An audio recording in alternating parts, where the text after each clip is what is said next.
এরকম তুলতুলে চালের রুটি আর সাথে যদি থাকে গরুর মাংসের ঝোল, তাহলে তো আর কোনো কথাই নেই। এই খাবারটা মোটামুটি আমরা সবাই পছন্দ করি।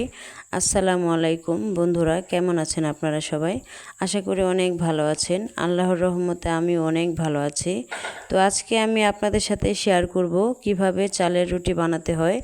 আমরা মোটামুটিভাবে আটার রুটি এবং ময়দার রুটি সবাই বানাতে পারি, কিন্তু চালের রুটিটা আমরা সবাই পারি না, কারণ চালের রুটিটা বানাতে অনেকটাই কষ্ট হয়। তো এদিকে দেখুন, রুটি বানানোর জন্য গরম পানি বসিয়ে দিয়েছি।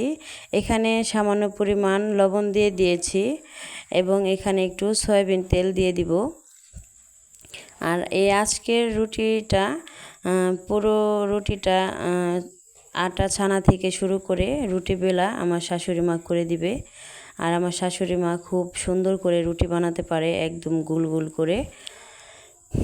আর বিশেষ করে আমাদের আগের দিনের মা চাচিরা, খালা,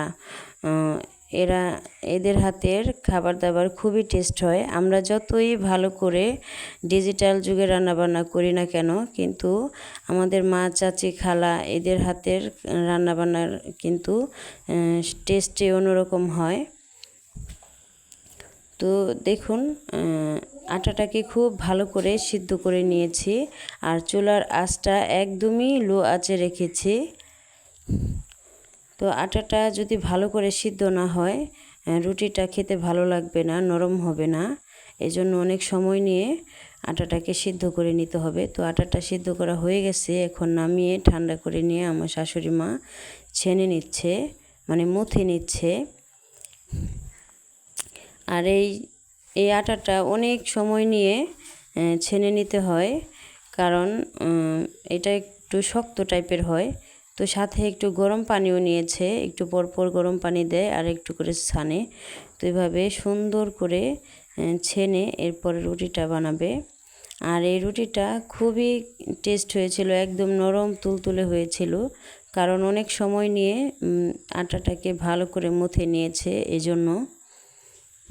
তো সব ধরনের রুটি, আটার রুটিও যদি একটু সময় নিয়ে মুথে নেওয়া যায়, তাহলে আটার রুটিটাও খেতে অনেক নরম হয় এবং ফুলকো ফুলকো হয়। আর আটার রুটিটা আপনার একটা পিঠার মতো। এই রুটিটা বানালে একদম তুলতুলে পিঠার মতো হয়, খেতে একদম সেম পিঠার মতোই মনে হয়। তো দেখুন, আমার শাশুড়ি মা কি সুন্দর গোল গোল করে রুটি পিঠাটাকে বানালো।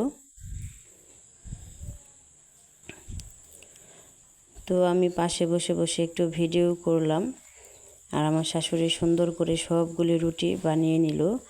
আর এই রুটিগুলি অনেক বরকত হয়, কারণ ছোট ছোট করে বানায়, পিঠার মতো ছোট ছোট করে বানালে অনেক বরকত হয়।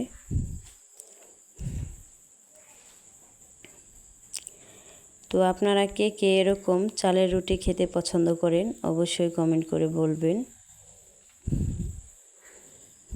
তো আমার কাছে তো খুবই ভালো লাগে এরকম চালের রুটি এবং গরুর মাংসের ঝোল।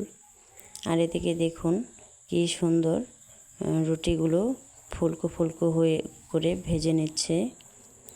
আর এই ভাজার কাজটা আমার জায়ে করতেছে, আমার মেজো জায়ে। আর পুরো খাবার দাবার আয়োজনটাই ছিল আমার মেজো জায়ের বাসায়, এটা আমার বাসায় না। তো আমরা যেহেতু গিয়েছিলাম পুরান বাড়িতে, আমার মেজো জায়ের ঘরে খাবার দাবার খাইছি। তো সেখানে আমার মেজো জায়ে চালের গুঁড়া দিয়ে রুটি পিঠা বানাইছে, পাশাপাশি গরুর মাংস রান্না করছে। তো এদিকে দেখুন, সবগুলি রুটি বানানো এবং সেঁকা হয়ে গেছে, এখন খাওয়ার পালা। তো এদিকে গরুর মাংসের ঝোল নিয়েছি।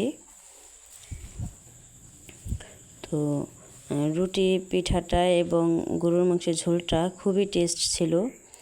এখানে যে কটা রুটি দিয়েছে, সবগুলি রুটি আমি এবং আমার বাচ্চারা সবাই মিলে এক ফরে খেয়ে ফেলেছি, কারণ নরম নরম হয়েছিল। ধন্যবাদ সবাই।